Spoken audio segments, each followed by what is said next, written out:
Each hour we think of others more than self, that hour we live again, and every lowly sacrifice we make for others' good shall make life more than self, and open the windows of thy soul to light from higher spheres. So hail thy lot with joy. Then there are little selfish indulgences, some of which appear harmless and are commonly fostered, but no selfish indulgence can be harmless, and men and women do not know what they lose by repeatedly and habitually succumbing to effeminate and selfish gratifications. If the God in man is to rise strong and triumphant, the beast in man must perish. The pandering to the animal nature, even when it appears innocent and seems sweet, leads away from truth and blessedness. Each time you give way to the animal within you, feed and gratify him, he waxes stronger and more rebellious, and takes firmer possession of your mind, which should be in keeping of truth.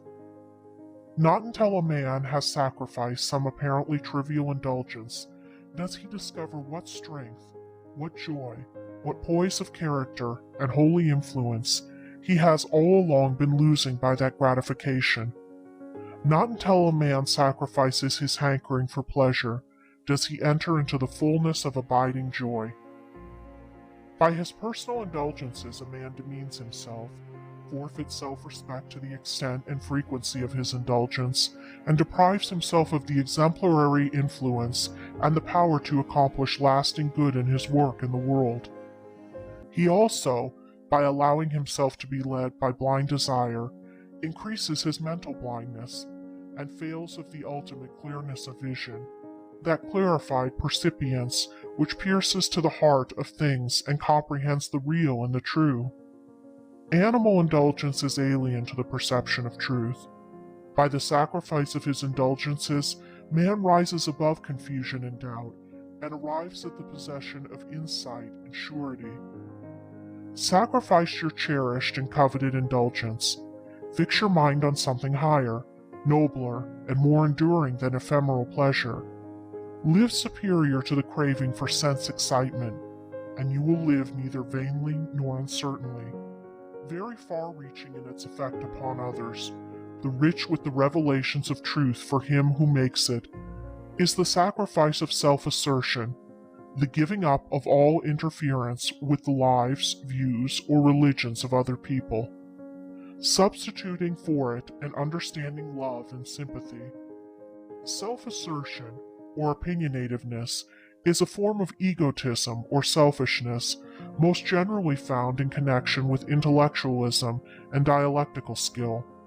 It is blindly presumptive and uncharitable, and more often than not is regarded as a virtue.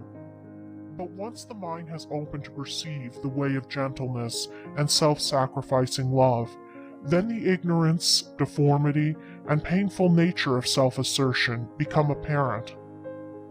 The victim of self-assertion, setting up his own opinions as a standard of right and the measure of judgment, regards all those as wrong whose lives and opinions run counter to his own, and being eager to put others right, is thereby prevented from putting himself right.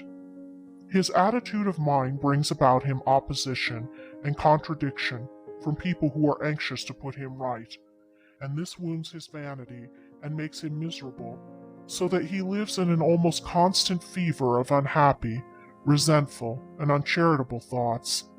There can be no peace for such a man, no true knowledge, and no advancement, until he sacrifices his desire to bend others to his own way of thinking and acting. Nor can he understand the hearts of others, and enter lovingly into their strivings and aspirations. His mind is cramped and embittered, and he is shut out from all sweet sympathy and spiritual communion.